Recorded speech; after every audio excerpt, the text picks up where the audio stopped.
Hello everyone. तो आज यार हम केमिकल बॉन्डिंग का लेक्चर नंबर 4 लेने वाले हैं। लेक्चर नंबर 4 का आपका टॉपिक है वैलेंस बॉन्ड थ्योरी, जिसको हम शॉर्ट में वीबीटी भी बोल देते हैं। देखो यार, अभी तक हम 3 लेक्चर ले चुके हैं। जो पहले 3 लेक्चर थे ना, वो आपका केमिकल बॉन्डिंग का एक बेस बनाते हैं। मतलब उससे ज्यादा क्वेश्चन तो नहीं आते हैं आपके जेई और नीट में, लेकिन जब तक आप पहले 3 लेक्चर देखोगे नहीं, तब तक आपको आगे के लेक्चर में एक प्रॉपर अंडरस्टैंडिंग और एक प्रॉपर फील नहीं मिलता है। लेकिन अब हम जितने भी आगे लेक्चर लेने वाले हैं, अब केमिकल बॉन्डिंग में आगे जितने भी लेक्चर्स आएंगे, उन सब से भर भर के क्वेश्चन आते हैं आपके जेई में भी और नीट में भी। तो आगे के लेक्चर्स जितने भी हम लेने वाले हैं, उसको आपको ध्यान से देखना है, प्रॉपर नोट्स बनाने हैं। बिल्कुल इजी चीजें हैं, कुछ भी नहीं है माइंड में, कुछ भी ऐसा नहीं रखना कि बहुत टफ कुछ चीजें हैं। बहुत ईजी चीजें हैं, बहुत ज्यादा easy.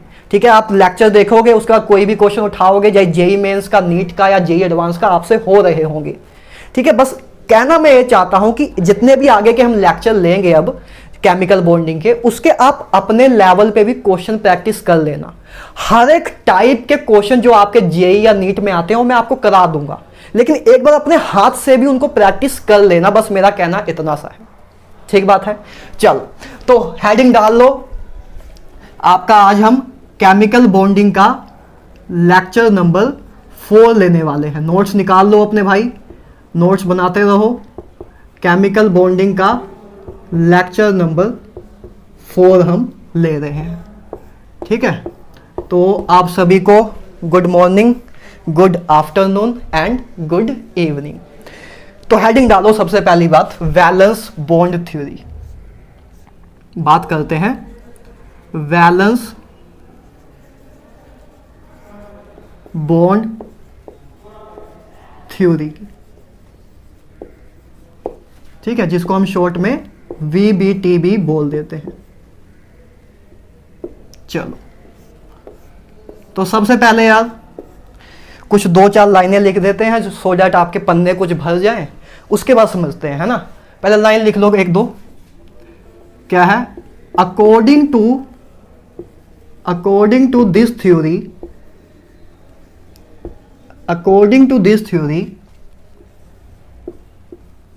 covalent bond according to this theory, covalent bond is formed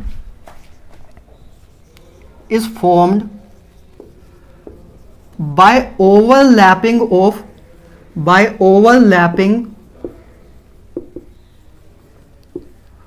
of atomic orbitals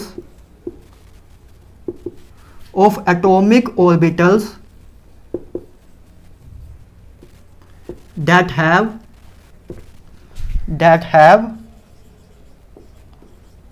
unpaired electron.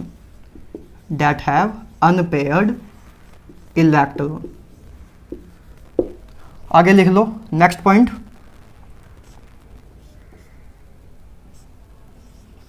in overlapping, अभी समझेंगे ना क्या हो रहा है। in overlapping the atomic orbitals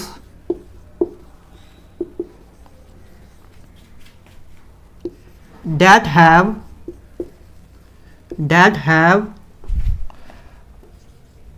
unpaired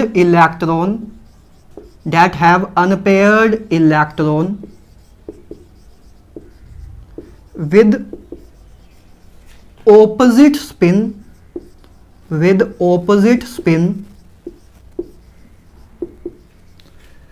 come closer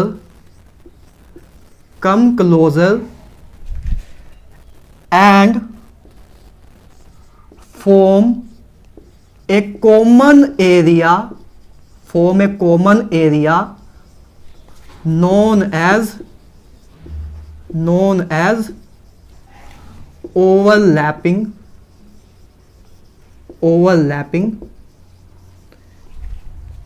area।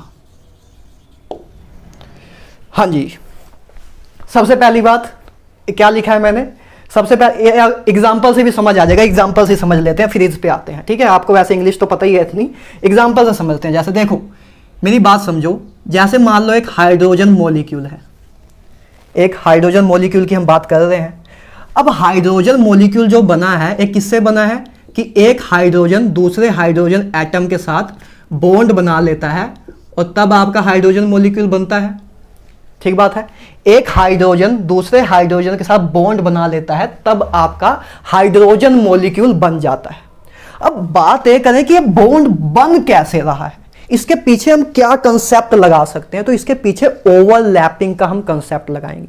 देखो हाइड्रोजन की इलेक्ट्रॉनिक कॉन्फ़िगरेशन क्या होती है, 1s1, ये सबको पता है। ठीक है, मतलब इसके ऑर्बिटल में ऐसे एक इलेक्ट्रॉन ऐसे रखा हुआ होता है। ठीक बात है। अच्छा, अब आपको पता है इसका s ऑर्बिटल में एक इलेक्ट्रॉन रखा हुआ है। देखो अब मैंने आपको एटॉमिक स्ट्रक्चर करा दिया है, उधर मैंने आपको सारी शेप्स बता दी हैं कि s ऑर्बिटल की क्या शेप होती है, p ऑर्बिटल की क्या शेप होती है, d ऑर्बिटल की क्या शेप होती है और f ऑर्बिटल की क्या शेप होती है, सब आपको मैं बता चुका हूं। हालांकि इस लेक्चर में हम फिर से वापस देख ही लेंगे, लेकिन तब भी आपको मैं पहले ही बता चुका हूं कि s ऑर्बिटल की जो शेप होती है वो कैसे होती है, स्फेरिकल होती है। ठीक बात है, s ऑर्बिटल की शेप स्फेरिकल होती है। अच्छा, तो अब मैं ये बोल रहा हूं कि जैसे इसके पास 1s1 है, इसकी भी कॉन्फ़िगरेशन 1s1 है।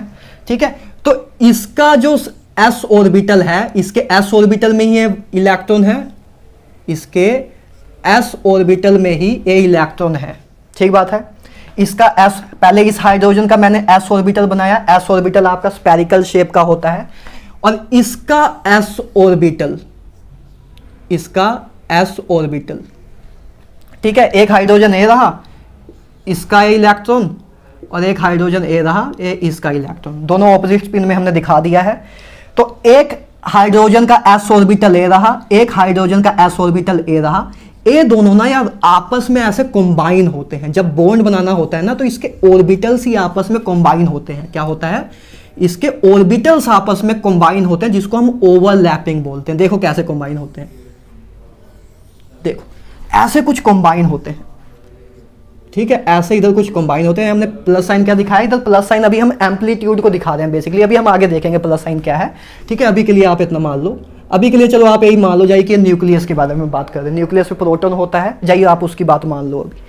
ठीक है, तो देखो अभी क्या हुआ, एक हाइड्रोजन ए रहा, एक हाइड्रोजन ए रहा, इन दोनों से मिलके ये दो आपस में एक बॉन्ड बना लेते हैं, फिर आपका हाइड्रोजन मॉलिक्यूल बन जाता है। अब हम बात ये कर रहे हैं कि जो एक कोवलेंट बॉन्ड बना, इसके पीछे हम क्या कंसेप्ट लगा सकते हैं। तो इसके पीछे जो कंसेप्ट लगता है वो है ओवरलैपिंग का कंसेप्ट। देखो क्या हुआ, कैसे बॉन्ड बना, इसके पीछे अगर हम एटॉमिक लेवल पे जाके देखें, ऑर्बिटल लेवल पे जाके हम देख रहे हैं चीजों को, तो हाइड्रोजन के पास 1s1 में एक इलेक्ट्रॉन था, मतलब इसके s ऑर्बिटल में एक इलेक्ट्रॉन था। इसी तरह इसके भी s ऑर्बिटल में एक इलेक्ट्रॉन था।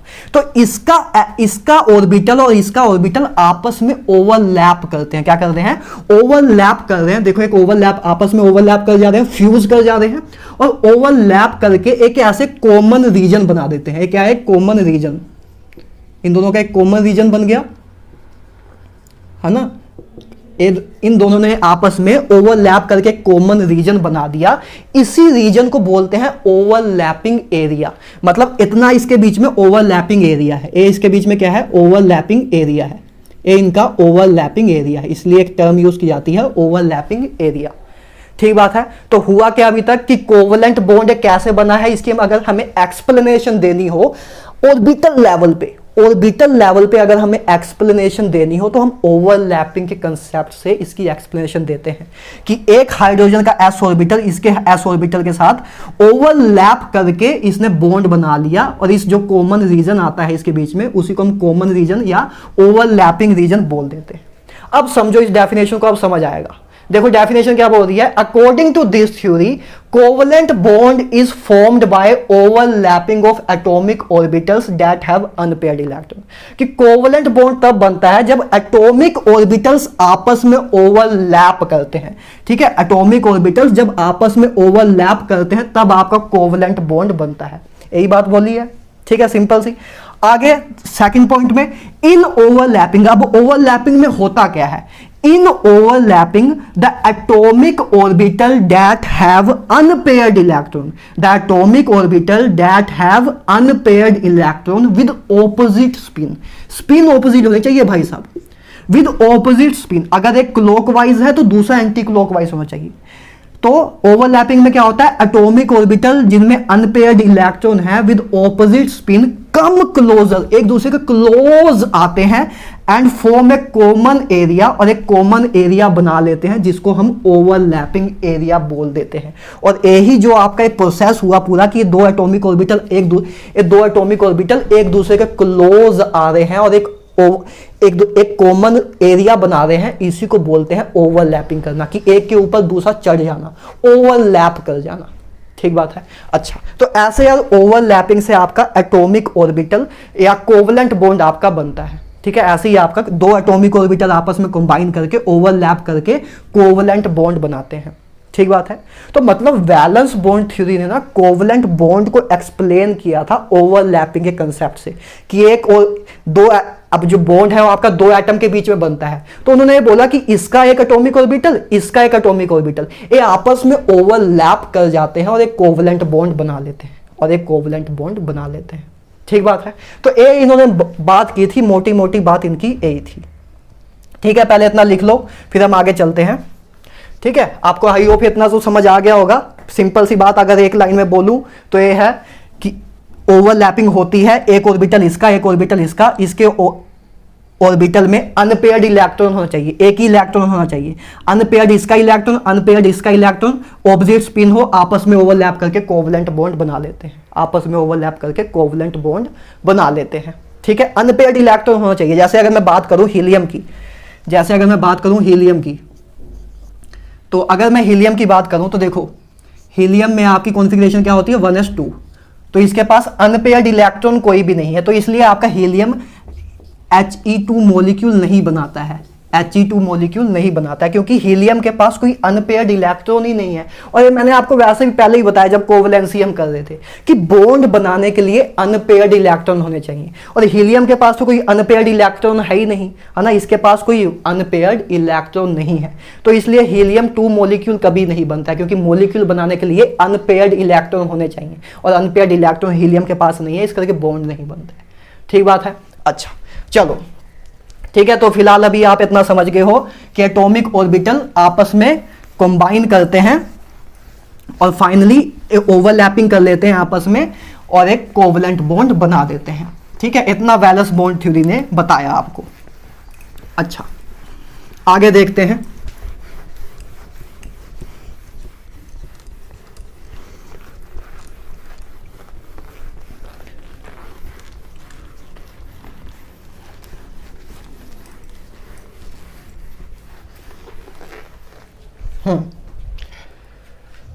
आगे बात करें नेक्स्ट पॉइंट,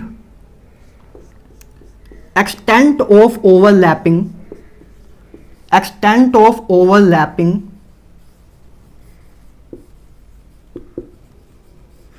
डायरेक्टली प्रोपोर्शनल है बॉन्ड स्ट्रेंथ के, directly proportional to the bond strength, और you can say inverse directly proportional to the bond energy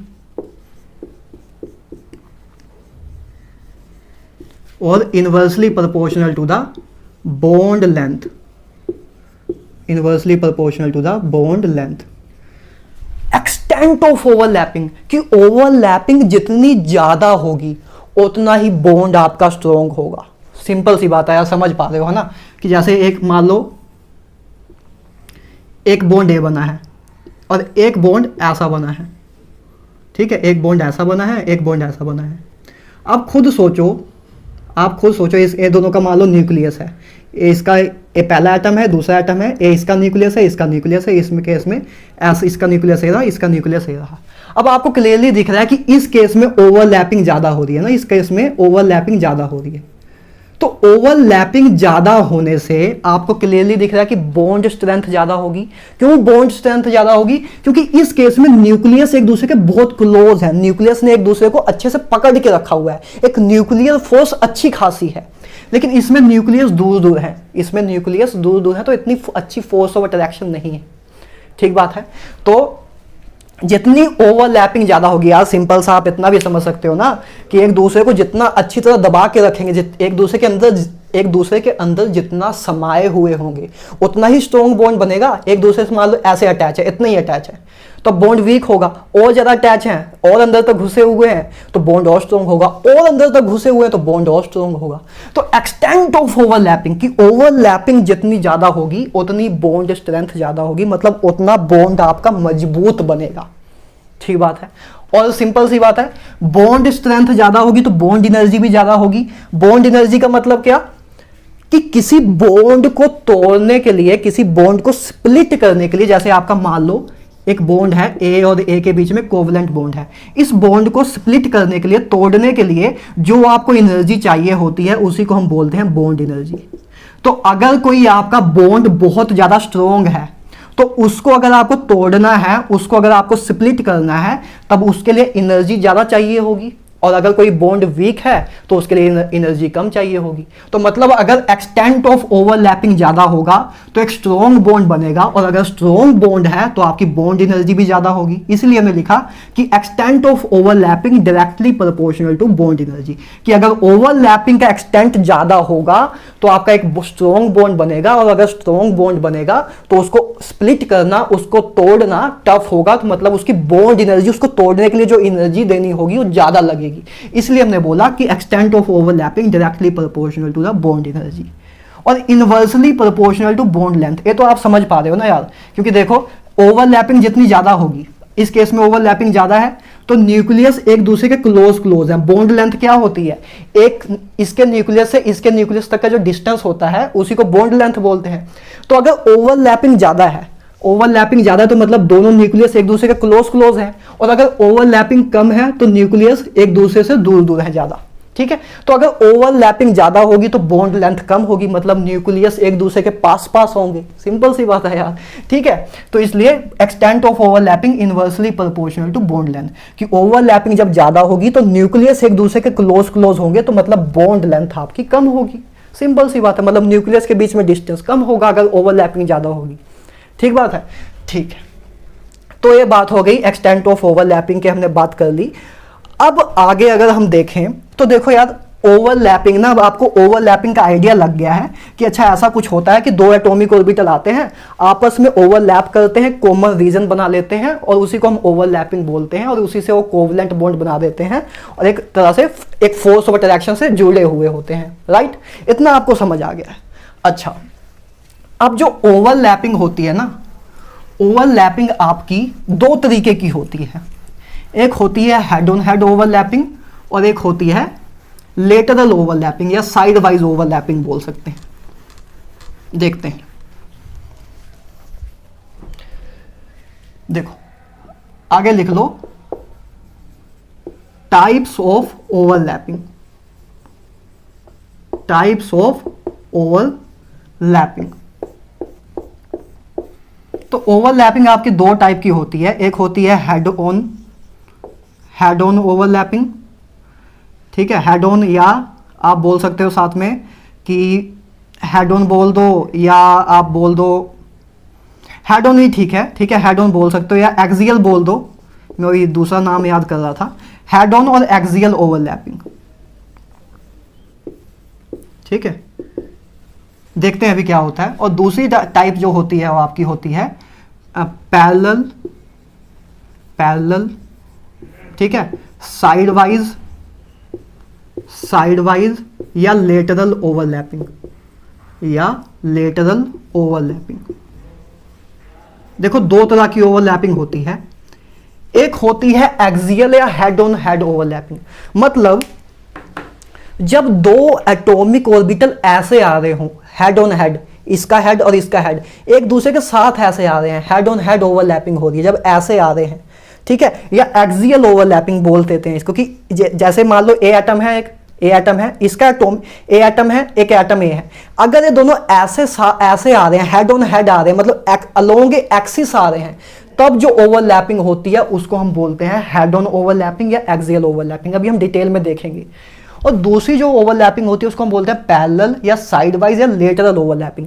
मतलब जब दो एटॉमिक ऑर्बिटल ऐसे ओवरलैपिंग कर रहे हो कि एक एटॉमिक ऑर्बिटल ले रहा है, एक एटॉमिक ऑर्बिटल ले रहा, ये दोनों आपस में ऐसे ओवरलैपिंग कर रहे हो, तब जो आपका ओवरलैपिंग होती है उसको हम बोलते हैं लेटरल ओवरलैपिंग या आपकी साइड वाइज ओवरलैपिंग या पैरेलल ओवरलैपिंग। अगर चाहो तो एक छोटा सा मैं अभी दिखा भी देता हूं इधर कि जैसे मान लो ये आपका पी ऑर्बिटल है, पी ऑर्बिटल ऐसे डंबल शेप होता है, अब आपको पता है, ठीक है। तो ये पी ऑर्बिटल है, अगर इसका पी ऑर्बिटल, एक एटम का पी ऑर्बिटल दूसरे एटम के पी ऑर्बिटल के साथ ऐसे आपका ओवरलैप कर रहा है ना, ऐसे आपका ओवरलैप कर रहा है ना, एक पी ऑर्बिटल आपका ए था, एक पी ऑर्बिटल आपका ए था, ये दोनों आपस में कंबाइन होके ऐसे एक ओवरलैपिंग एरिया बना रहे हैं, ऐसे ओवरलैप कर रहे हैं। तो देखो ये हेड ऑन हेड ओवरलैपिंग हो रही है, तो इसी को बोलते हैं हेड ऑन हेड ओवरलैपिंग या एक्सियल ओवरलैपिंग। और दूसरी है आपकी पैरेलल ओवरलैपिंग या साइड वाइज ओवरलैपिंग। तो एक आपका मान लो पी ऑर्बिटल ए रहा, एक आपका पी ऑर्बिटल ए रहा, तो इनके बीच में जो ये ओवरलैपिंग है, ऐसे अगर ओवरलैपिंग हो रही हो तो इसको हम बोलते हैं पैरेलल या साइड वाइज या लेटरल ओवरलैपिंग। समझ रहे हो डिफरेंस, समझ रहे हो कि अगर दो एटॉमिक ऑर्बिटल ऐसे आ रहे हैं, अलोंग एक्सिस आ रहे हैं, तब जो ओवरलैपिंग होती है उसको हम बोलते हैं एक्सियल ओवरलैपिंग या हेड ऑन हेड ओवरलैपिंग। और जब दो एटॉमिक ऑर्बिटल ऐसे आके ओवरलैप कर रहे हो हेड ऑन हेड या पैरेलली, ऐसे देखो पैरेलली आ रहे हैं ना, पैरेलल ओवरलैपिंग हो रही है कि ऐसे पैरेलली आ रहे हैं या साइड वाइज आ रहे हैं, एक साइड से आ रहा है एक साइड से आ रहा है, तो साइड वाइज ओवरलैपिंग या लेटरल ओवरलैपिंग। तो ऐसे जब एटॉमिक ऑर्बिटल आ रहे हो तब जो ओवरलैपिंग होती है उसको हम बोलते हैं साइड वाइज ओवरलैपिंग या पैरेलल या लेटरल ओवरलैपिंग। ज्यादा फेमस नाम यही है साइड वाइज, ठीक बात है। तो ऐसे ओवरलैपिंग दो तरह की हो सकती है। जब आपकी हेड ऑन या एक्सियल ओवरलैपिंग होती है तब आपका सिग्मा बॉन्ड बनता है। क्या बनता है? तब आपका सिग्मा बॉन्ड बनता है। और जब आपकी पैरेलल या साइड वाइज ओवरलैपिंग हो रही होती है तब आपका पाई बॉन्ड बनता है या डेल्टा बॉन्ड बनता है। हम डेल्टा बॉन्ड भी देखेंगे, ठीक है, दोनों देखेंगे। काफी मतलब यूट्यूब पे मैक्सिमम लोग इस चीज को मिस करते हैं, डेल्टा बॉन्ड को नहीं कराते हैं, लेकिन सिलेबस का पार्ट है, आता है IIT JEE में, तो ठीक है। तो हेड ऑन और एक्सियल ओवरलैपिंग, जब आपकी हेड ऑन हेड ओवरलैपिंग हो रही है, जब मतलब ऐसे हेड ऑन हेड ओवरलैपिंग हो रही है तो सिग्मा बॉन्ड बनता है। और जब आपकी पैरेलल या साइड वाइज ओवरलैपिंग होती है तब आपका पाई बॉन्ड और डेल्टा बॉन्ड बनता है। एक एक करके देखेंगे कि सिग्मा बॉन्ड क्या होता है, पाई बॉन्ड क्या होता है, डेल्टा बॉन्ड क्या होता है, एक एक करके देखेंगे, ठीक है। तो सबसे पहली बात करते हैं, हम किसकी बात करेंगे? हेड ऑन हेड ओवरलैपिंग की या एक्सियल ओवरलैपिंग की बात करते हैं, जिससे आपका सिग्मा बॉन्ड बनता है, ठीक है। दो तरह की ओवरलैपिंग होती है, हेड ऑन हेड और साइड वाइज ओवरलैपिंग। सबसे पहली बात कर लेते हैं हम हेड ऑन हेड ओवरलैपिंग की। चलो,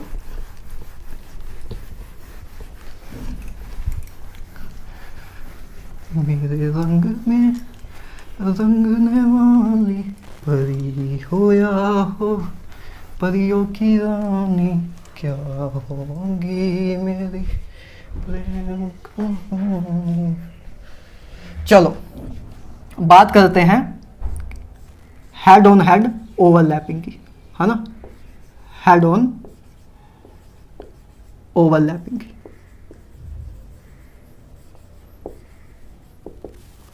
हेड ऑन ओवरलैपिंग से आपका सिग्मा बॉन्ड बनता है।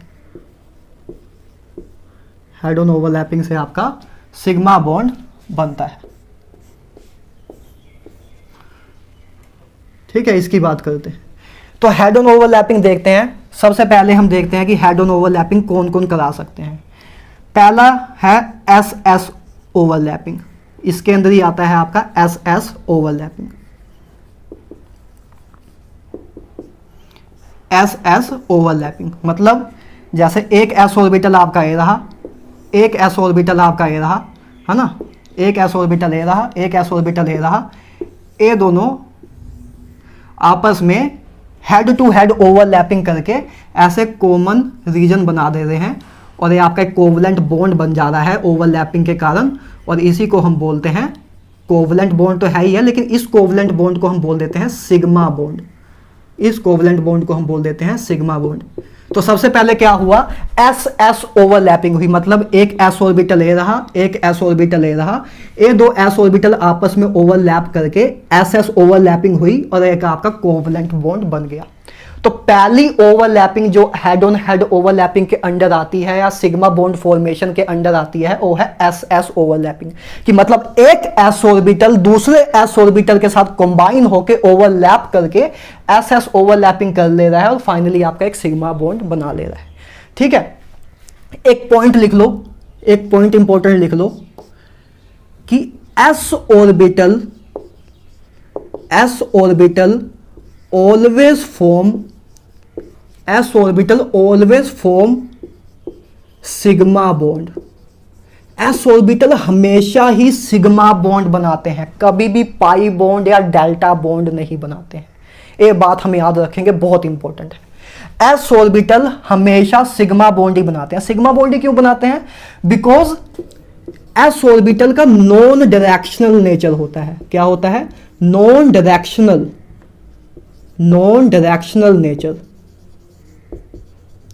नॉन डायरेक्शनल नेचर का मतलब क्या? देखो यार, एस ऑर्बिटल की कोई डायरेक्शन तो ना है, स्पेयर है। अब स्पेयर जैसे आपके पास बॉल हो क्रिकेट की या फुटबॉल की, तो बॉल की कोई डायरेक्शन तो ना है, वो एक्स एक्सिस में भी है, वाई एक्सिस में भी है, जेड एक्सिस में भी है, तीनों एक्सिस में है, 3D में है ना। मतलब इसकी डायरेक्शन कोई भी नहीं है, मतलब हर तरफ फैला हुआ है, हर तरफ फैला हुआ है। सिंपल सी बात है, समझ रहे हो ना।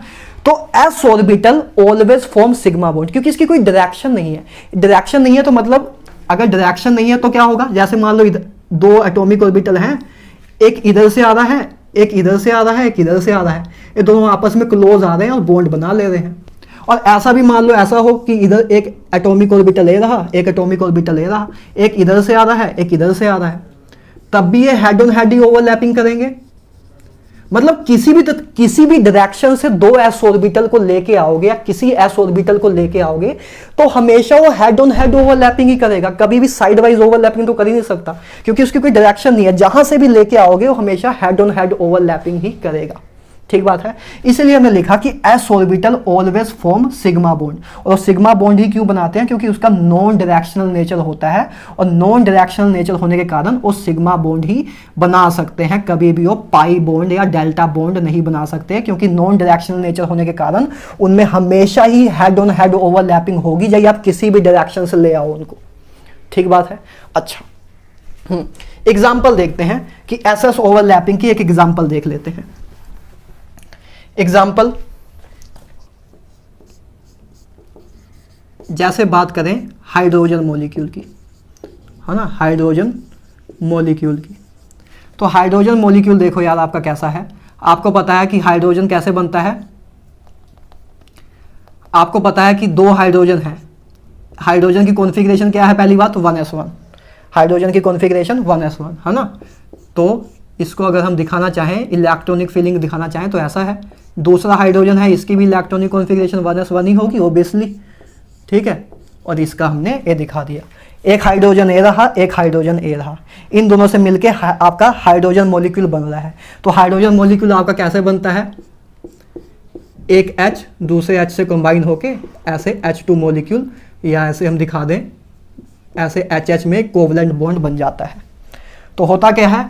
इसका s ऑर्बिटल, है ना, इसका s ऑर्बिटल और इसका s ऑर्बिटल, इन दोनों के s ऑर्बिटल में इलेक्ट्रॉन होते हैं, है ना। एक इसके पास इलेक्ट्रॉन है, एक s ऑर्बिटल इसके पास है, इसके पास एक इलेक्ट्रॉन है, एक इसके पास इलेक्ट्रॉन है, दोनों ऑपोजिट स्पिन में है। तो ये दोनों आपस में ओवरलैप कर जाते हैं, ये दोनों आपस में ओवरलैप कर जाते हैं, एक मतलब एक दूसरे के क्लोज आते हैं, एक दूसरे के क्लोज आते हैं और एक ओवरलैपिंग रीजन बना देते हैं, और आपका फाइनली एक बॉन्ड बन जाता है, और फाइनली आपका एक बॉन्ड बन जाता है।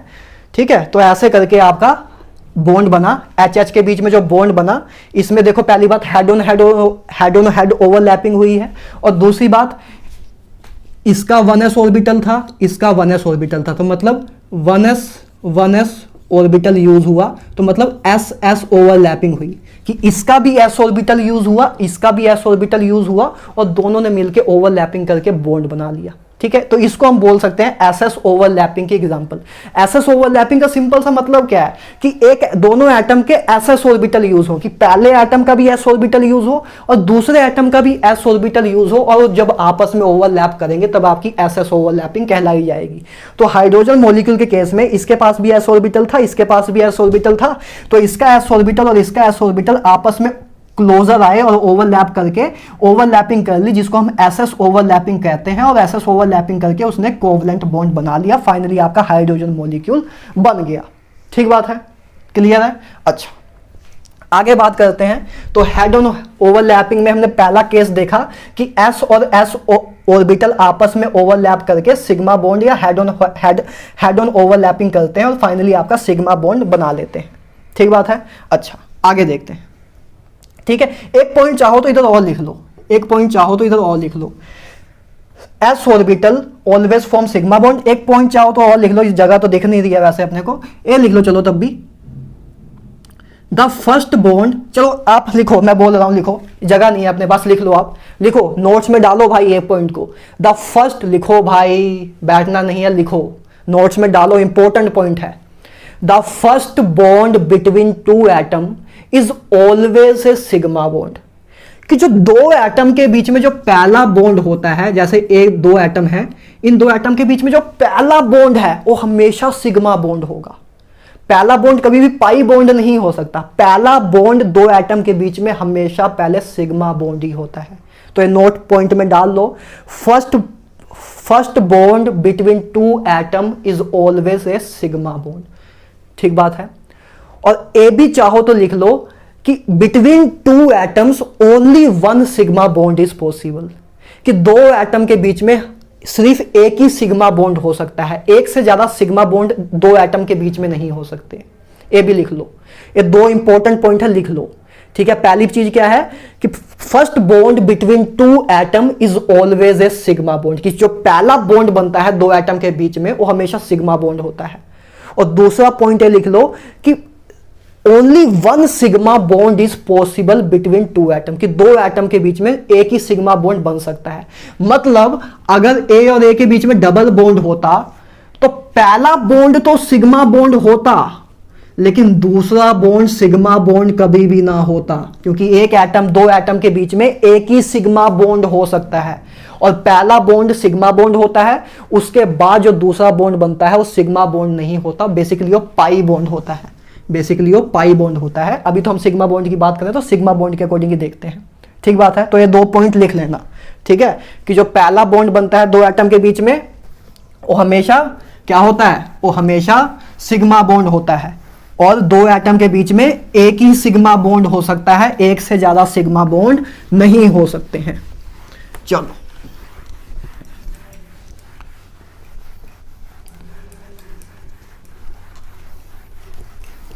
आगे देखते हैं।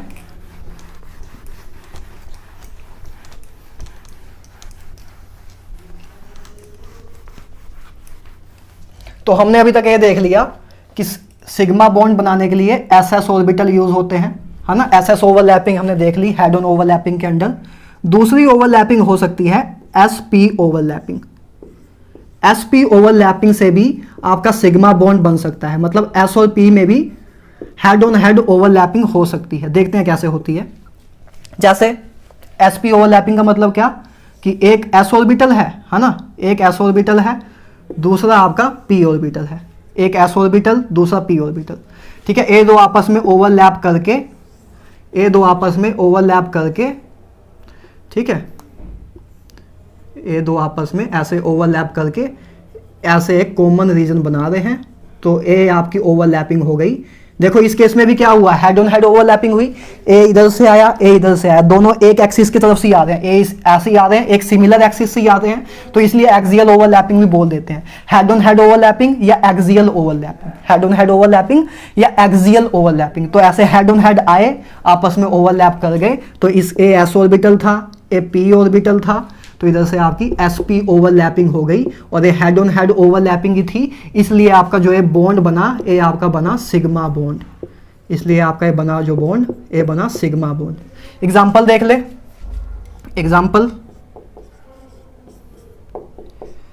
एग्जांपल के तौर पे आप ले सकते हो HX मॉलिक्यूल।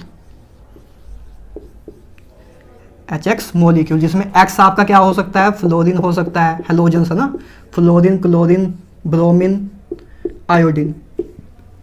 HX मॉलिक्यूल आपकी sp ओवरलैपिंग की एग्जांपल हो सकती है। जैसे देखते हैं, जैसे अगर मैं बात करूं, चलो HF की बात कर लेता हूं, है ना, HF मॉलिक्यूल की। अगर मैं HF मॉलिक्यूल की बात करूं, देखते हैं। तो देखो पहली बात तो फ्लोरीन है, इसमें फ्लोरीन की कॉन्फ़िगरेशन क्या होती है 1s2 2s2 2p5, है ना। तो इसकी हम वैलेंस शेल को ही देखते हैं अभी, है ना। अपनी थ्योरी का नाम ही है वैलेंस बॉन्ड थ्योरी, मतलब वैलेंस इलेक्ट्रॉनिक बॉन्डिंग में पार्टिसिपेट कर रहे हैं। तो हम कितनी बार बात कर चुके हैं, ठीक है। तो वैलेंस बॉन्ड थ्योरी, तो वैलेंस बॉन्ड को, वैलेंस शेल को ही देखते हैं हम, है ना, इसको ही देखते हैं। तो इसका वैलेंस शेल बना लेते हैं।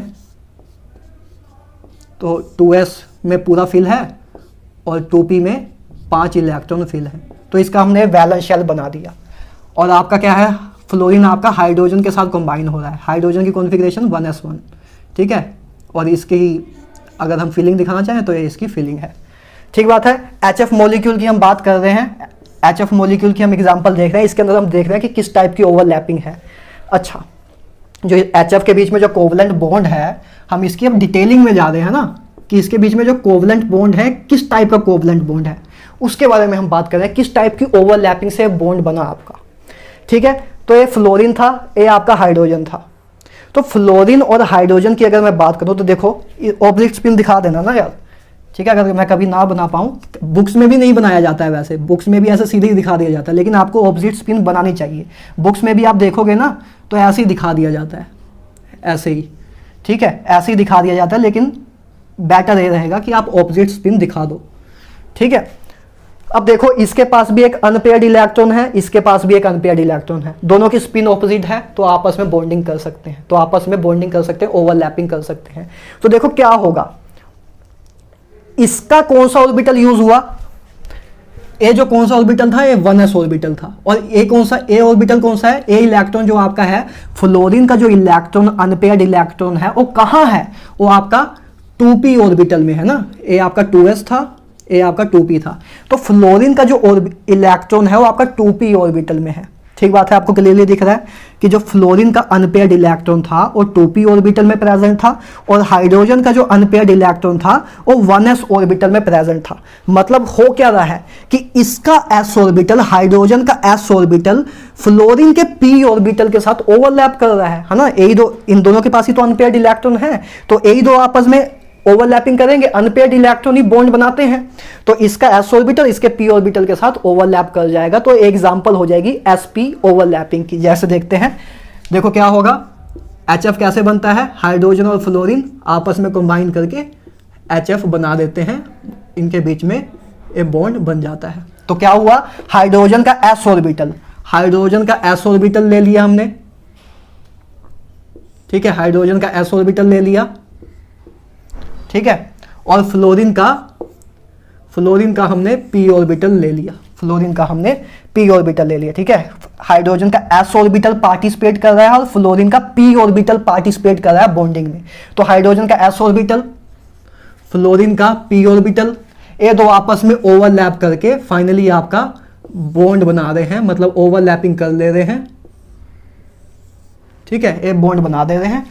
तो इसी को हम बोलते हैं sp ओवरलैपिंग। और ये sp ओवरलैपिंग करके ही आपका हाइड्रोजन फ्लोराइड बनता है, ठीक है, sp ओवरलैपिंग, है ना, sp ओवरलैपिंग।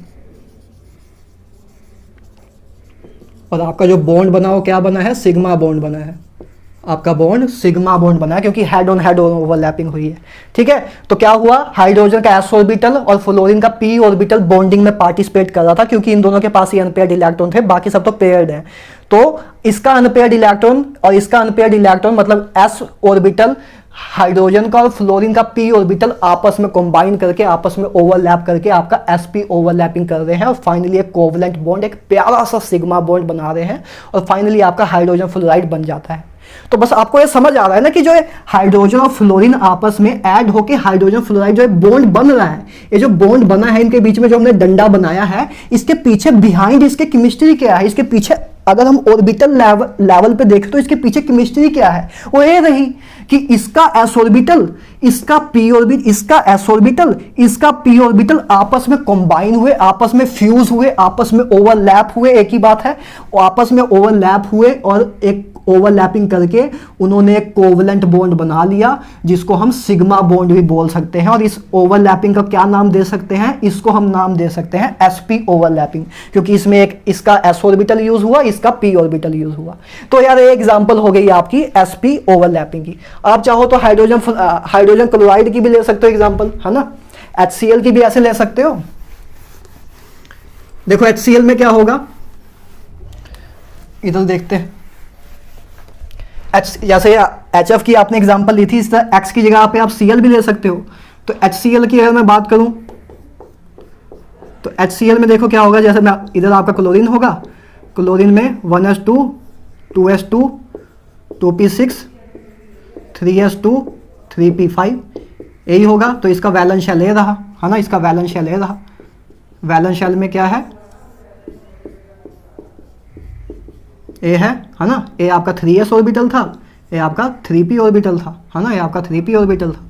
और इधर आपका हाइड्रोजन है, हाइड्रोजन की कॉन्फ़िगरेशन 1s1, ठीक है, और इसकी फिर ए आपका ऑपोजिट स्पिन दिखा देते हैं हम, इसके पास ए रहा। तो क्लोरीन का ए अनपेयर, क्लोरीन का अनपेयर्ड इलेक्ट्रॉन और इसका अनपेयर्ड इलेक्ट्रॉन आपस में कंबाइन हो जाएंगे और एक कोवलेंट बॉन्ड बना लेंगे, ठीक है। तो इस केस में देखो क्या हुआ, इस केस में आपका फिर से वही चीज हुई कि हाइड्रोजन का s ऑर्बिटल, हाइड्रोजन का s ऑर्बिटल, ठीक है, हाइड्रोजन का s ऑर्बिटल और क्लोरीन का p ऑर्बिटल, क्लोरीन का p ऑर्बिटल आपस में ओवरलैप करके, आपस में ओवर, छोटा सा जगह है अपने पास, उधर ही बना दे रहा हूं, ठीक है, इधर बना देते हैं, जगह कम है, तो आपस में ओवरलैप करके ऐसे आपका फाइनली ऐसे एक कोवलेंट बॉन्ड बना देते हैं, ऐसे एक कोवलेंट बॉन्ड बना देते हैं ना, ठीक बात है। तो देखो इसका s ऑर्बिटल, इसका p ऑर्बिटल आपस में ओवरलैप करके sp ओवरलैपिंग कर दी। अच्छा, इसमें अगर आपसे ये पूछें, देखो इसमें क्या हुआ था, हाइड्रोजन फ्लोराइड में, हाइड्रोजन फ्लोराइड में इसका 1s ऑर्बिटल था, है ना, हाइड्रोजन फ्लोराइड में अगर मैं बोलूं तो हाइड्रोजन का 1s ऑर्बिटल यूज हो रहा था और फ्लोरीन का 2p ऑर्बिटल, फ्लोरीन का 2p ऑर्बिटल यूज हो रहा था। तो इस केस में जो ओवरलैपिंग sp ओवरलैपिंग है कैसी है, किसके किसके बीच में है, 1s एंड 2p के बीच में है, 1s एंड 2p के बीच में है, कि इसका s ऑर्बिटल, इसका 1s ऑर्बिटल और इसका 2p ऑर्बिटल यूज हो रहा है बॉन्डिंग में। लेकिन क्लोरीन के केस में देखो क्या है, HCl के केस में इसका 1s ऑर्बिटल और इसका 3p ऑर्बिटल यूज हो रहा है। तो इस केस में भी sp ओवरलैपिंग है, इस केस में भी sp ओवरलैपिंग है, लेकिन इस केस में आपके जो ऑर्बिटल यूज हो रहे हैं कौन सा यूज हो रहा है, एक 1s और एक दूसरा क्लोरीन का 3p ऑर्बिटल यूज हो रहा है। इसी तरह अगर आप जब इसका देखोगे HBr का, है ना, जब आप HBr का देखोगे तो HBr में आपका कौन से ऑर्बिटल यूज होंगे, हाइड्रोजन का 1s और ब्रोमीन का 4p, है ना, ब्रोमीन का 4p यूज हो जाएगा। इसी तरह अगर आप HI का देखोगे, HI में हाइड्रोजन का 1s ऑर्बिटल यूज हो जाएगा और आयोडीन का 5p ऑर्बिटल यूज हो जाएगा, ठीक बात है। अच्छा, एक क्वेश्चन आता भी है कि बताओ कि HF बॉन्ड स्ट्रॉन्ग है कि HCl बॉन्ड स्ट्रॉन्ग है कि HBr बॉन्ड स्ट्रॉन्ग है कि HI बॉन्ड स्ट्रॉन्ग है। मतलब ये जो चार हमने ओवरलैपिंग की है ना, ये जो हमने चार ओवरलैपिंग की है, पहली ओवरलैपिंग हुई थी 1s और 2p ऑर्बिटल के बीच में, दूसरी हमने देखी 1s एंड 3p ऑर्बिटल के बीच में, तीसरी देखी हमने 1s and 4p and fourth one देखी हमने 1s और 5p के बीच में। ये जो चार तरह की ओवरलैपिंग हुई डिफरेंट एटॉमिक ऑर्बिटल के बीच में, ये पूछते हैं कि बताओ इनमें से कौन सी ओवरलैपिंग सबसे अच्छी थी या कौन सा बॉन्ड सबसे स्ट्रॉन्ग था। मतलब सिंपल सी बात वही है कि जहां ओवरलैपिंग अच्छी होगी उधर बॉन्ड स्ट्रॉन्ग होगा, एक ही बात है। तो इसको अभी हम देखेंगे, जस्ट इसके बाद हम देखेंगे, पहले एक दो चीजें और कर ले, उसके बाद हम देखते हैं कि कैसे हम बताएंगे कि कौन सा बॉन्ड स्ट्रॉन्ग है। वैसे तो मैं आपको बताऊं अभी के लिए तो सबसे स्ट्रॉन्ग होगा HF बॉन्ड, फिर HCl, फिर आपका HBr, फिर आपका HI। ये वैसे तो ऑर्डर होगा, ठीक है, लेकिन अभी हम आगे देख लेंगे, ठीक है, कि ये कैसे इसके क्वेश्चन को डील करना है, ठीक है, क्लियर है, ठीक है। दोनों में ही sp ओवरलैपिंग हो रही है, लेकिन इसमें कौन से ऑर्बिटल पार्टिसिपेट कर रहे हैं, इसका 1s और इसका 2p। और इस केस में हाइड्रोजन क्लोराइड के केस में आपका 1s ऑर्बिटल तो यूज हो रहा है हाइड्रोजन का, लेकिन फ्लोरीन क्लोरीन का 3p ऑर्बिटल यूज हो रहा है, उस केस में 2p यूज हो रहा था। तो इस केस में 1s2p ओवरलैपिंग हुई, इसमें 1s3p ओवरलैपिंग हुई। ठीक बात है, चलो ठीक है, चलो। तो ये बात हो गई यार हमारी sp ओवरलैपिंग की, कि sp ओवरलैपिंग से भी आपका सिग्मा बॉन्ड बनता है, मतलब हेड ऑन हेड ओवरलैपिंग हो जाती है और फाइनली आपका सिग्मा बॉन्ड बन जाता है। ठीक बात है, चलो चलो भाई, चल चल चल चल।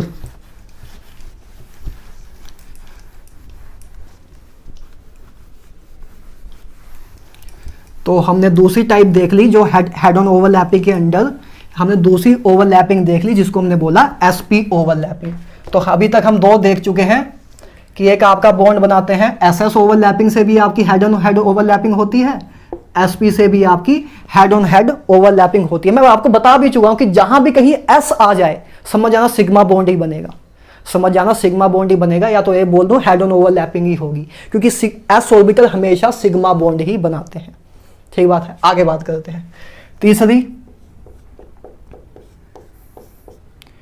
pp overlapping, pp overlapping. अब तो आप समझ रहे हो यार, अब आप समझ रहे होगे कि इसमें क्या हो रहा होगा कि एक p ऑर्बिटल एक का दूसरे p ऑर्बिटल के साथ कंबाइन होके आपकी ओवरलैपिंग हो रही होगी, है ना। मतलब एक p ऑर्बिटल एक दूसरा p ऑर्बिटल, ये दो आपस में ऐसे ओवरलैप कर रहे होंगे, है ना। ये इनके बीच में मान लो कॉमन एरिया है, ठीक है। जो भी ड्राइंग है चित्रकला अपने आप कर लेना भाई, ठीक है। ड्राइंग आपको पता है मेरी, ठीक है, तो इतना आप कर लेना, ठीक है। तो इसमें क्या हुआ, इसका p ऑर्बिटल इसका p ऑर्बिटल आपस में कंबाइन हुए और इनके बीच में ओवरलैपिंग हो गई, जिसको हमने बोला pp ओवरलैपिंग, pp ओवरलैपिंग, ठीक है। और ये हेड ऑन हेड ओवरलैपिंग है, तो इधर से भी आपका सिग्मा बॉन्ड ही बना। एग्जाम्पल देख लो भाई। एग्जाम्पल जैसे आप ले सकते हो X2 मॉलिक्यूल्स, X2 मॉलिक्यूल्स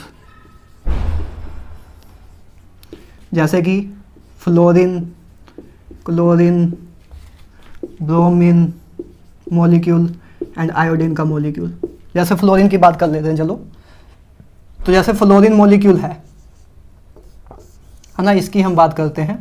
तो फ्लोरीन जो है आपका, इसकी कॉन्फ़िगरेशन क्या है। अगर फ्लोरीन मॉलिक्यूल की बात करें तो इसमें दो फ्लोरीन हैं। एक फ्लोरीन की configuration 1s2, 2s2, 2p5। Valence shell की देखते हैं, इसको ही देखेंगे हम, है ना। वैलेंस शेल को ही देखेंगे, फ्लोरीन मॉलिक्यूल की हम बात कर रहे हैं, फ्लोरीन को एज ए एग्जाम्पल हम ले रहे हैं। तो ये आपका वैलेंस शेल है, तो इसका वैलेंस शेल बना देते हैं। तो 2s तो पूरा फिल है और 2p आपका ऐसा कुछ है, 5 इलेक्ट्रॉन फिल है, ठीक है। तो फ्लोरीन मॉलिक्यूल है तो दो फ्लोरीन यूज हो रहे होंगे, है ना। इसकी भी कॉन्फ़िगरेशन सेम हुई होगी, तो इसकी भी आपकी फिलिंग ऐसी होगी। ठीक बात है। एक पहला फ्लोरीन मॉलिक्यूल ए रहा, दूसरा फ्लोरीन मॉलिक्यूल ए रहा, ठीक है। अच्छा, चाहो तो ऑपोजिट स्पिन दिखा दो, ठीक है। अब क्या होगा, इसका ये अनपेयर्ड इलेक्ट्रॉन इसके अनपेयर्ड इलेक्ट्रॉन से आपस में ओवरलैप करेगा और बॉन्ड बना लेगा। देखते हैं। तो देखो इस केस में क्या हुआ, ये जो आपका अनपेयर्ड इलेक्ट्रॉन था कहाँ था, ये 2p सबशेल में था, और ये भी आपका कहाँ था, 2p सबशेल में ही था। दोनों ही आपके 2p सबशेल में है। तो इस केस में मतलब pp ऑर्बिटल ही पार्टिसिपेट कर रहे हैं ओवरलैपिंग में, इसलिए उसको हम pp ओवरलैपिंग बोल देते हैं। बच्चों वाला काम है यार, ठीक बात है। चलो देखते हैं। तो क्या हुआ, फ्लोरीन कैसे बनता है, एक फ्लोरीन दूसरे फ्लोरीन के साथ अटैच होके ओवरलैप करके ऐसे फाइनली आपका फ्लोरीन फ्लोरीन के बीच में कोवलेंट बॉन्ड बन जाता है। तो क्या होता है, कैसे बॉन्डिंग होती है कि फ्लोरीन का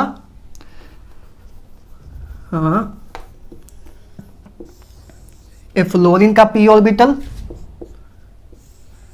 इसके p ऑर्बिटल के साथ कंबाइन होके, इसका p ऑर्बिटल इसके p ऑर्बिटल के साथ कंबाइन होके फाइनली आपकी ऐसे ओवरलैपिंग हो जाती है। जगह मेरे पास कम है तो मैं छोटा सा ही बना रहा हूँ, आपको नहीं छोटा कर देना है। ऐसा नहीं होता कि जब ओवरलैपिंग हो जाती है तो ऑर्बिटल छोटा हो जाता है, ऐसी साइज के बनाने हैं इधर भी, ठीक है। मेरे पास जगह कम है तो मैं बना रहा हूँ, नहीं तो कुछ भी अपने दिमाग में कुछ भी अजम्पशन बनाते जाओ कि हाँ सर ने बनाया था बॉन्ड भैया ने बनाया था कि जब बॉन्ड बन जाना था तो छोटे ऑर्बिटल बना दे रहे थे। अरे छोटा उटा कुछ नहीं बना रहा हूँ, जगह कम है, ठीक है। तो इसका पी ऑर्बिटल आपस में देखो हेड ऑन हेड ओवरलैपिंग कर रहे हैं और फाइनली आपकी पी ओवरलैपिंग करके आपका फाइनली बॉन्ड बन जा रहा है। ये आपका बॉन्ड बन जा रहा है, कॉमन एरिया आपका आ जा रहा है और इससे आपका कोवलेंट बॉन्ड बन जा रहा है। तो इस केस में भी आपका सिग्मा बॉन्ड ही बना क्योंकि हेड ऑन हेड ओवरलैपिंग हुई, ठीक है। तो फ्लोरीन के केस में भी F2 मॉलिक्यूल के केस में इसका पी ऑर्बिटल और इसका पी ऑर्बिटल यूज हुआ और फाइनली आपका एक कोवलेंट बॉन्ड बना, तो सो दैट आपका फ्लोरीन मॉलिक्यूल बन गया। तो आपका ए एग्जांपल है पीपी ओवरलैपिंग की, ये आपकी एग्जांपल है पीपी ओवरलैपिंग की। सिंपल है ना यार, पहचान लोगे ना खुद ही कि कब एसएस ओवरलैपिंग हो रही है, कब एसपी ओवरलैपिंग हो रही है, कब पीपी ओवरलैपिंग हो रही है। बस आपको ये देखना कि कौन से दो ऑर्बिटल पार्टिसिपेट कर रहे हैं बॉन्ड बनाने में और आपको क्लियरली देख के समझ आ जाएगा। जैसे फ्लोरीन मॉलिक्यूल था तो आपने एक फ्लोरीन बनाया, दूसरा फ्लोरीन बनाया, इसके पास अनपेयर्ड इलेक्ट्रॉन 2p में है, इसके पास भी अनपेयर्ड इलेक्ट्रॉन 2p में है, तो पीपी ऑर्बिटल ही तो आपस में ओवरलैप करेंगे, तो इसलिए इसको हमने पीपी ओवरलैपिंग बोल दिया। पिछले केस में जो हमने एचएक्स किया था तो उसमें हाइड्रोजन के पास एस ऑर्बिटल था अनपेयर्ड में, है ना, हाइड्रोजन के पास एस ऑर्बिटल था और फ्लोरीन के पास कौन सा था, पी ऑर्बिटल था, तो इसलिए sp ओवरलैपिंग हुई थी। और जो हमने सबसे पहले ss ओवरलैपिंग देखी थी उसमें हाइड्रोजन मॉलिक्यूल की एग्जांपल देखी थी कि हाइड्रोजन का s ऑर्बिटल दूसरे हाइड्रोजन के s ऑर्बिटल के साथ कंबाइन होकर ओवरलैप करके कोवलेंट बॉन्ड बना दे रहा है। तो इसमें एक s ऑर्बिटल ले रहा, एक s ऑर्बिटल ले रहा, तो दो s ऑर्बिटल कंबाइन हो रहे थे, इसलिए उसको हमने ss ओवरलैपिंग बोल दिया। सिंपल सी बात है ना यार, खुद पहचान लोगे ना कि कब ss ओवरलैप किसके किसके बीच में ss ओवरलैपिंग हो रही है, कब sp ओवरलैपिंग, कब आपकी pp ओवरलैपिंग। बस सिंपल कॉन्फ़िगरेशन लिखोगे आपको समझ आ जाएगा कि किसके बीच में कैसी ओवरलैपिंग हो रही है। जैसे आपने कॉन्फ़िगरेशन लिखी तो आपको समझ आ रहा है एक अनपेयर्ड इलेक्ट्रॉन 2p के पास है, एक अनपेयर्ड इलेक्ट्रॉन इस फ्लोरीन के 2p के पास है, तो pp ओवरलैपिंग होगी, सिंपल सी बात है, ठीक बात है। अच्छा, तो ए तीसरी टाइप की हमने ओवरलैपिंग देख ली, मतलब पीपी ऑर्बिटल भी आपस में हेड ऑन हेड ओवरलैपिंग करके सिग्मा बॉन्ड बना सकते हैं, सिग्मा बॉन्ड बना सकते हैं, ठीक बात है। अच्छा, आगे देखते हैं। एक जो अब मैं फोर्थ कराने जा रहा हूं, एक कराया नहीं जाता यूट्यूब में स्पेशली, ठीक है, और इन जनरल बात करूं तो कोचिंग में भी मैक्सिमम जगह पे नहीं कराते हैं, ठीक है, लेकिन आता है सिलेबस में, मतलब कुछ अच्छे टीचर कराते हैं, कुछ जगह नहीं कराते हैं। तो ये चीज़ आपको YouTube पे बहुत मिलेगी, मतलब YouTube पे ज़्यादा कराते नहीं है लोग, YouTube पे थोड़ा कंप्रेस वे में चीज़ें कराई जाती है ना, पूरा डिटेल में चीज़ें नहीं कराई जाती है, इन जनरल सब नहीं कराते हैं, बहुत ही रेयर कुछ लोगों ने कराया हुआ है, ठीक है, और उनमें भी कुछ ना कुछ लैक तो है, आपको ही पता है कि कुछ ना कुछ कंसेप्ट उसमें भी नहीं कराए गए हैं, तो हम उसको भी डिस्कस करने की कोशिश करते हैं ना, जो चीज़ें नहीं करवाई गई है या उनको टाइम नहीं मिला होगा तो उसको हम कंप्लीट कर देते हैं, है ना। कोई कंपटीशन करने तो आए नहीं है किसी टीचर से, हम टीचर हैं, बिजनेसमैन थोड़ा है, सिंपल सी बात है ना। तो आपने देख लिया कि एसएस ओवरलैपिंग से भी आपका सिग्मा बॉन्ड बनता है, एसपी ओवरलैपिंग से भी सिग्मा बॉन्ड बनता है, पीपी ओवरलैपिंग से भी सिग्मा बॉन्ड बनता है। एक लास्ट देखो, डी जेड स्केयर ओवरलैपिंग या डी जेड स्केयर ओवरलैपिंग बोल दो, या मतलब जिसमें D Z square orbital participate कर रहे हो, तब भी आपका सिग्मा बॉन्ड बन जाता है। डी जेड स्केयर कैसी शेप होती थी, याद करो यार, आपको करा चुका हूं ये सब। ऐसे होता था कुछ कि एक ऐसे और ऐसे, एक डी जेड स्केयर होता था, ऐसे ही होता था यार, याद करो, एटॉमिक स्ट्रक्चर में करा चुका हूं। तो ये आपका डी जेड स्केयर होता था, ये डी जेड स्केयर की शेप होती थी ना, 5 डी ऑर्बिटल होते थे और उसमें डी जेड स्केयर की शेप ऐसे होती थी कि एक आपका एक ऐसे डंबल शेप होती थी और एक रिंग होती थी सर्कुलर, ठीक बात है। अच्छा, तो मान लो एक डी जेड ऑर्बिटल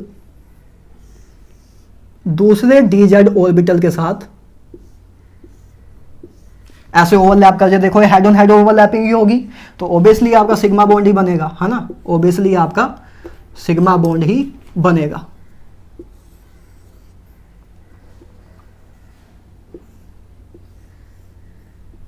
ठीक है, ए इसकी रिंग, ए इसकी रिंग, ठीक है। तो देखो इसमें क्या हुआ, इसका डी जेड स्केयर ऑर्बिटल, इसका डी जेड स्केयर ऑर्बिटल आपस में कंबाइन करके ऐसे डी डी ओवरलैपिंग की, ऐसे आपकी डी डी ओवरलैपिंग की और आपका सिग्मा बॉन्ड बना। इन जनरल कराया नहीं जाता है, ठीक है, डी डी ओवरलैपिंग हुई, D basically D D overlapping D Z square में ही हुई है ना। इसको मोर प्रिसाइसली आप लिखना चाहो तो डी जेड स्केयर ही लिख दो, इनके बीच में ओवरलैपिंग हुई। तो ये भी आपका ऐसे ओवरलैपिंग करके ये आपका एक ओवरलैपिंग रीजन आया, हेड ऑन हेड ओवरलैपिंग हुई, तो ये आपका सिग्मा बॉन्ड बन गया, ये आपका सिग्मा बॉन्ड बन गया। तो ये भी आपकी हेड ऑन हेड ओवरलैपिंग की एग्जांपल हो सकती है या सिग्मा बॉन्ड फॉर्मेशन की एग्जांपल हो सकती है। आप चाहो तो ये भी बोल सकते हो कि ये आपका डी जेड ऑर्बिटल था, ये आपका डी जेड ऑर्बिटल और ये आपका पी ऑर्बिटल है, मान लो ये आपका पी ऑर्बिटल है, तो डी जेड ऑर्बिटल और पी ऑर्बिटल, तो ऐसे करके ये इसका डी ऑर्बिटल और ये इसका पी ऑर्बिटल है ना। तो ये आपकी कैसी ओवरलैपिंग हुई, पी डी ओवरलैपिंग हुई ना, एक पी ऑर्बिटल एक डी ऑर्बिटल यूज होके हुई, एक डी ऑर्बिटल था एक पी ऑर्बिटल था, ऐसे भी हो सकती है। अच्छा एक बात इधर से याद रखना,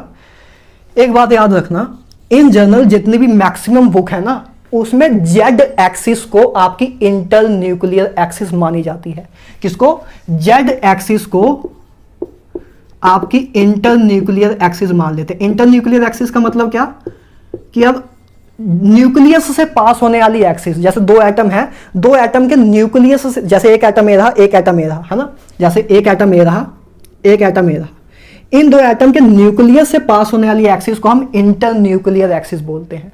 और इसके परपेंडिकुलर जो एक्सिस होती है, जैसे इसके ए एक्सिस और ए एक्सिस, इसको हम बोल देते हैं परपेंडिकुलर एक्सिस, इसको हम बोल देते हैं परपेंडिकुलर एक्सिस, और ए वाली एक्सिस आपकी इंटर न्यूक्लियर एक्सिस होती है।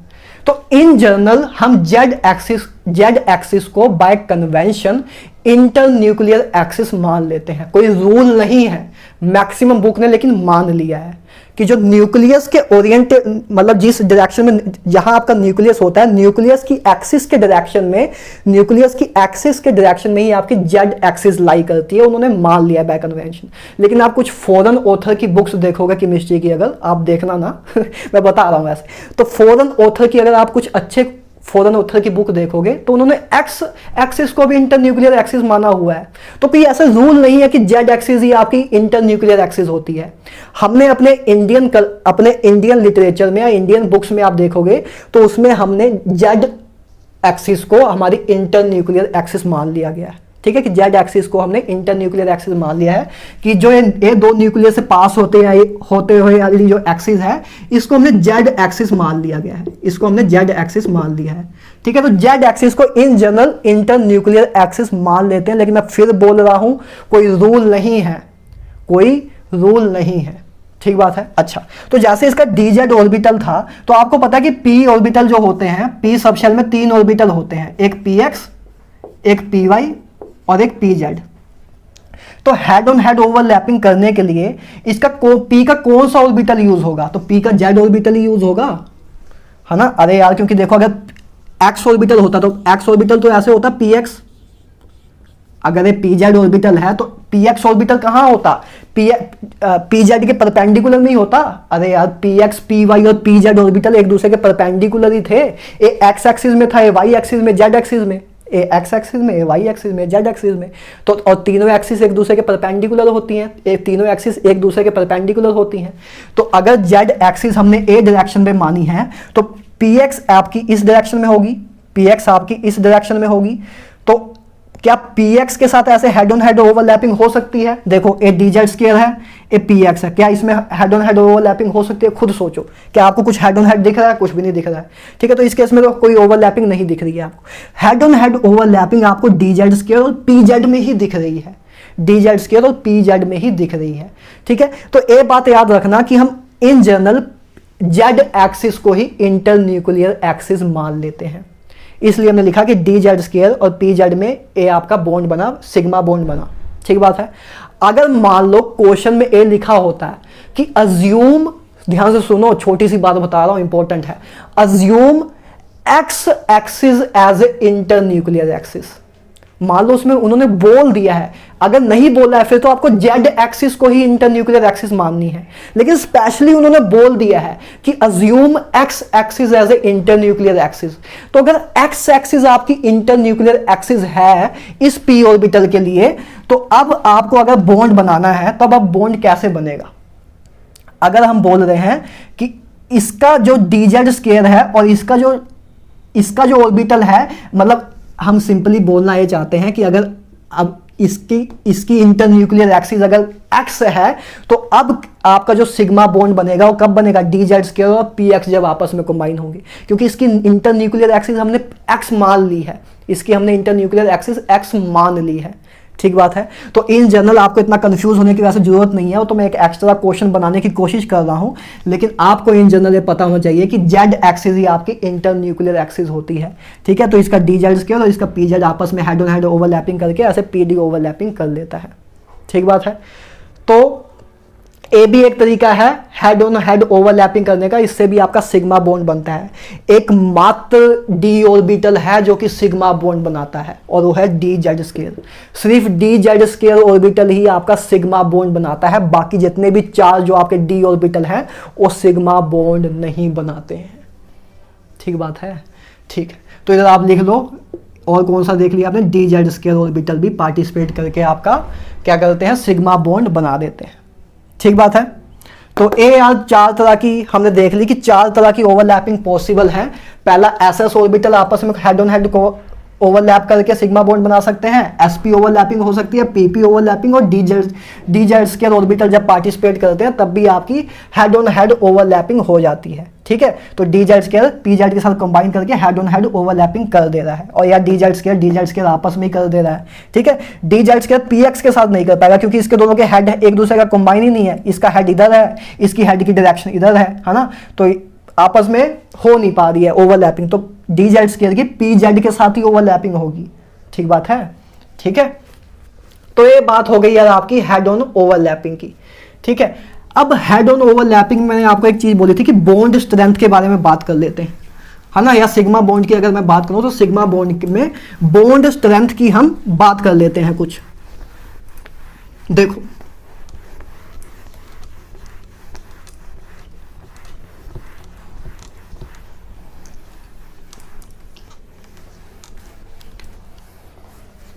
लिखो एक चीज, बॉन्ड स्ट्रेंथ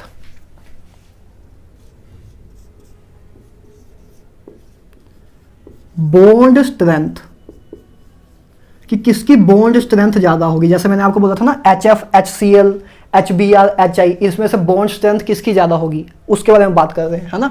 तो बॉन्ड स्ट्रेंथ डायरेक्टली या इनवर्सली प्रोपोर्शनल होता है सबसे पहले साइज के, inversely proportional to the size. इस इधर ब्रैकेट में चाहो तो लिख लो डोमिनेंट फैक्टर।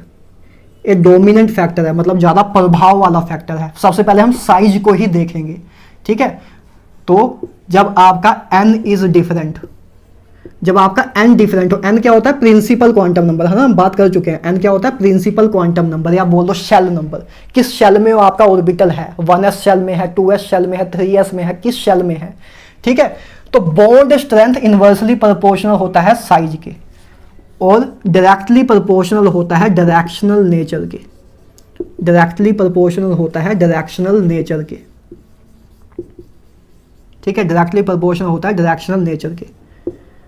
जब n इज सेम तब ये आपका रूल लग जाएगा। अगर जब आपका n सेम हो, मतलब शेल नंबर सेम हो, तो आपका डायरेक्शनल नेचर वाला रूल लग जाएगा, और जब आपका n डिफरेंट हो तो आपका इनवर्सली प्रोपोर्शनल टू साइज वाला रूल लग जाएगा। अभी देखेंगे कैसे हो रहा है ना। अच्छा, डायरेक्शनल नेचर के कि अगर आपका प्रिंसिपल क्वांटम नंबर सेम है, मतलब शेल नंबर सेम है, तब आपकी बॉन्ड स्ट्रेंथ डायरेक्टली प्रोपोर्शनल होती है डायरेक्शनल नेचर के, कि जिसका डायरेक्शनल नेचर ज्यादा उसकी बॉन्ड स्ट्रेंथ ज्यादा, उसकी बॉन्ड स्ट्रेंथ ज्यादा।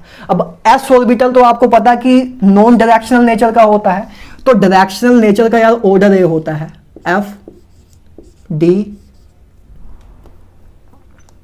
P S। ए होता है डायरेक्शनल नेचर। S का डायरेक्शनल नेचर सबसे कम होता है, नॉन डायरेक्शनल होता है, स्पेयर होता है, हर दिशा में फैला हुआ होता है, और जब P में आते हैं तो डायरेक्शनल नेचर आ जाता है ना। जैसे कि आपको दिख रहा है कि अगर मैं px की बात करूं तो px आपका जो है वो x एक्सिस में होता है, px जो है आपका x एक्सिस में होता है ना, या ये मान लो y एक्सिस मान लो, चलो ए आपकी मान लो, या ए मान लो py एक्सिस है ना, ये आपकी py एक्सिस है। तो py ऑर्बिटल आपका y एक्सिस में होता है, x ऑर्बिटल px ऑर्बिटल आपका x एक्सिस में होता है, और z ऑर्बिटल आपका z एक्सिस में होता है, z एक्सिस में। तो आप देख रहे हो कि डायरेक्शन फिक्स हो जा रही है कि ये x एक्सिस में है, ए y एक्सिस में है, z एक्सिस में है ना। तीन ऑर्बिटल होते हैं आपके p के, एक px, एक py और एक pz। px ऑर्बिटल आपका x डायरेक्शन में होता है, py आपका y डायरेक्शन में, pz आपका z डायरेक्शन में। लेकिन s ऑर्बिटल तो तीनों डायरेक्शन में होता है, तो इसकी कोई डायरेक्शन नहीं होती, हर जगह फैला हुआ होता है, ठीक है। तो p में आते हैं तो डायरेक्शन है हमें दिखने लग जाती है, तो p का डायरेक्शनल नेचर s से ज्यादा है। इसी तरह d का ज्यादा होता है p से, f का ज्यादा होता है d से, ठीक है। क्योंकि d में अब आपके 4 लोब आ जाते हैं ना, d में आपके जैसे आपका d में बोलूं तो d में आपके जैसे 4 लोब आ जाते हैं, तो इसमें डायरेक्शन और डिफाइन हो जाती है कि ऐसे 4 लोब आ गए, इसमें तो एक ही तरफ डायरेक्शन डिफाइन है, अब इसमें डायरेक्शन और डिफाइन हो गई। तो सिंपल सी बात है कि डायरेक्शनल नेचर ए का ऑर्डर ए होता है कि एस की सबसे कम, एफ का सबसे ज्यादा। वैसे काम आपके ही 3 आते हैं, एफ ऑर्बिटल तक हम जाते भी नहीं है, लेकिन तब भी मैंने आपको बता दिया, ठीक बात है।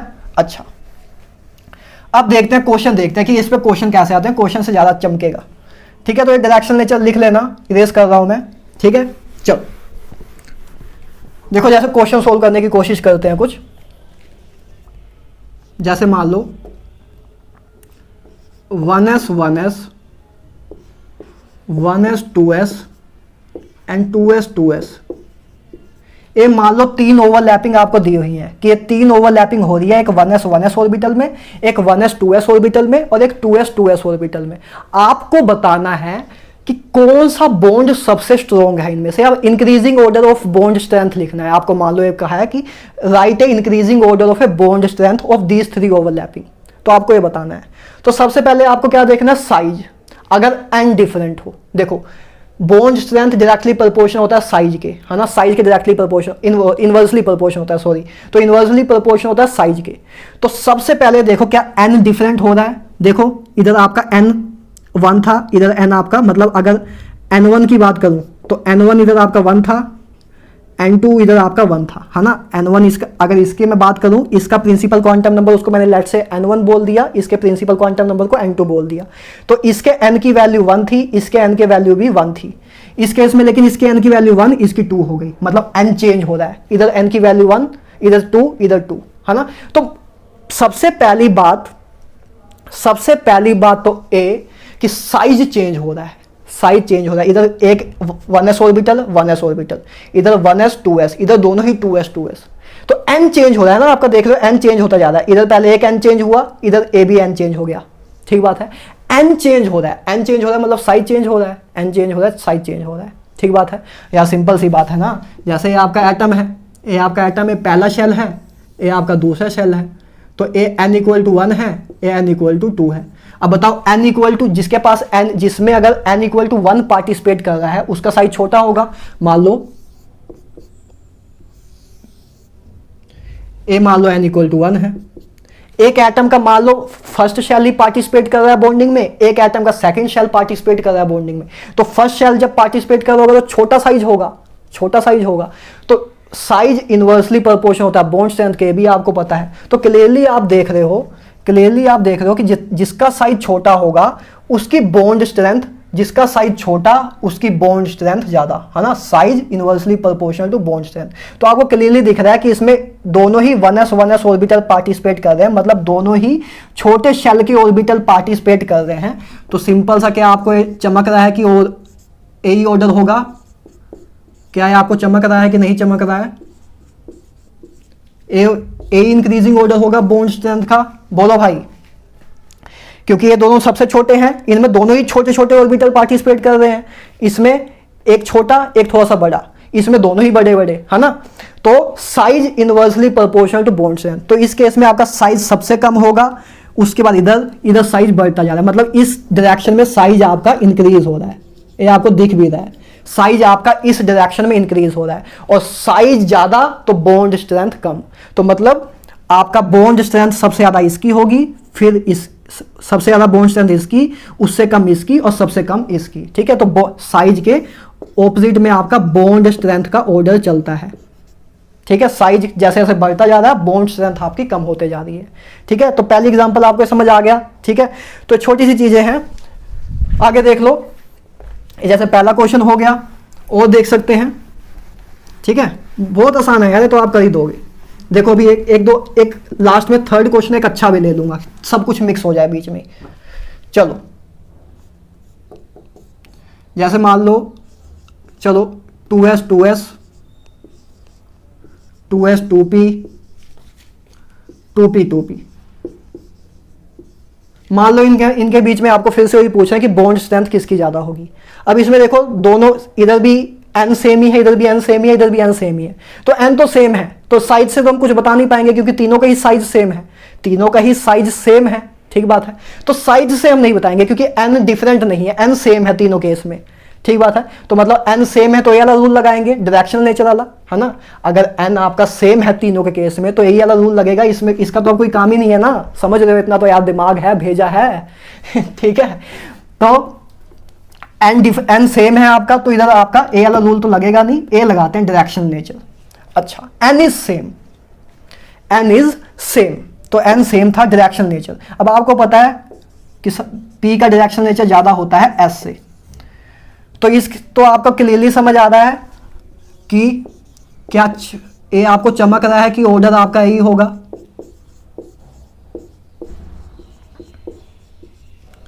क्या आपका बॉन्ड स्ट्रेंथ का ऑर्डर यही होगा, क्योंकि P का डायरेक्शनल नेचर ज्यादा होता है, जिसका डायरेक्शनल नेचर ज्यादा उसकी बॉन्ड स्ट्रेंथ ज्यादा। तो इधर दो P ऑर्बिटल पार्टिसिपेट कर रहे हैं ओवरलैपिंग में, तो इधर डायरेक्शनल नेचर सबसे ज्यादा होगा, इसलिए इसकी बॉन्ड स्ट्रेंथ सबसे ज्यादा, डायरेक्शनल नेचर ज्यादा, बॉन्ड स्ट्रेंथ ज्यादा। इधर एक आपका P ऑर्बिटल यूज हो रहा है, एक S ऑर्बिटल यूज हो रहा है, तो अगर इससे कंपेयर करूं तो इधर दोनों ही आपके S ऑर्बिटल यूज हो रहे हैं। ठीक है, तो इधर दोनों ही आपके नॉन डायरेक्शनल ऑर्बिटल हैं, इधर आपका एक डायरेक्शनल ऑर्बिटल है और एक नॉन डायरेक्शनल है, इधर आपके 0 डायरेक्शनल ऑर्बिटल है, इधर आपका एक डायरेक्शनल ऑर्बिटल है, और इधर आपके 2 डायरेक्शनल ऑर्बिटल है ना, इधर दोनों ही आपके PP ऑर्बिटल है। तो इधर आपके पास 2 डायरेक्शनल ऑर्बिटल है, इधर एक है, इधर 0 है। तो सिंपल सी बात है, जहां डायरेक्शनल ऑर्बिटल ज्यादा होंगे उधर आपकी बॉन्ड स्ट्रेंथ ज्यादा होगी, तो इसलिए ये बॉन्ड स्ट्रेंथ, इसकी बॉन्ड स्ट्रेंथ सबसे ज्यादा, फिर इसकी। ठीक है, सिंपल सी बात है। अच्छा, एक क्वेश्चन और देख लेते हैं, उसमें सब कुछ आपको, अब एक क्वेश्चन, थर्ड क्वेश्चन आपको खुद से ट्राई करना है, मैं करूंगा लेकिन पहले वीडियो को पॉज करना, आप खुद से ट्राई करना, उसके बाद देखना आंसर। उससे पहले देखा तो मैंने आज ही कल ही चप्पल खरीदी है एक 700 रुपए की। ठीक है, बाकी आगे आप समझदार हो। चलो, तो ले लेते हैं जैसे 1s 2s 2s 2p 2p 2p, करो भाई सोल्व। इसमें बॉन्ड स्ट्रेंथ का ऑर्डर बताओ मुझे, इसमें बॉन्ड स्ट्रेंथ का ऑर्डर बताओ। पॉज करो, ट्राई कर दो। आई होप पॉज किया होगा, ट्राई किया होगा। ठीक है, मुझे पता नहीं क्यों फील होता है कि कुछ मेरे जैसे तो बैठे होंगे कि हम नहीं करेंगे, जो मर्जी हो जाए। कर लो भाई, यही चीज आपको IIT एम्स में पहुंचाएगी, यही एटीट्यूड इधर से ही डिसाइड होता है। लेक्चर तो सब देख लेंगे, आपका एटीट्यूड डिसाइड करेगा कि आप कौन से कॉलेज में जाओगे, समझ रहे हो। तो एटीट्यूड चेंज करो अपना, अगर ऐसा एटीट्यूड है, मेरे जैसा एटीट्यूड है अगर, ठीक है, कि लापरवाह से हैं, मलंग से बंदे हैं, तो एटीट्यूड चेंज करो, मेरे जैसे ना बनो। ठीक बात है, कर लो ट्राई। देखो, तो सबसे पहले आपको क्या देखना है, साइज देखना है, सबसे पहले ही देखना, डोमिनेंट फैक्टर यही है। तो देखो क्या साइज चेंज हो रहा है, हाँ बिल्कुल चेंज हो रहा है। इधर साइज आपका तब भी छोटा है क्योंकि इधर एक फर्स्ट शेल का ऑर्बिटल यूज हो रहा है, बाकी सब में तो सेकंड शेल के ऑर्बिटल यूज हो रहे हैं। तो इसका साइज, अगर इस ओवरलैपिंग का साइज बोलूं, इस ओवरलैपिंग का साइज सबसे छोटा होगा। इन दोनों का तो सेम होगा लगभग, है ना, इधर तो n सेम है, इन दोनों में तो हम साइज के अकॉर्डिंग नहीं बता सकते, लेकिन इसका साइज इन दोनों से ही छोटा होगा, ये तो बोल सकते हैं हम। बोलो यार, इसका साइज इन दोनों से ही छोटा होगा, हमें बोल सकते हैं। तो सबसे पहली बात 1s 2s इधर आएगा, सबसे ज्यादा बॉन्ड स्ट्रेंथ इसी की होगी, क्योंकि जिसका साइज छोटा उसकी बॉन्ड स्ट्रेंथ ज्यादा। और इसमें एक 1s मतलब फर्स्ट शेल पार्टिसिपेट कर रहा है ओवरलैपिंग में, तो मतलब छोटा शेल पार्टिसिपेट कर रहा है ओवरलैपिंग में।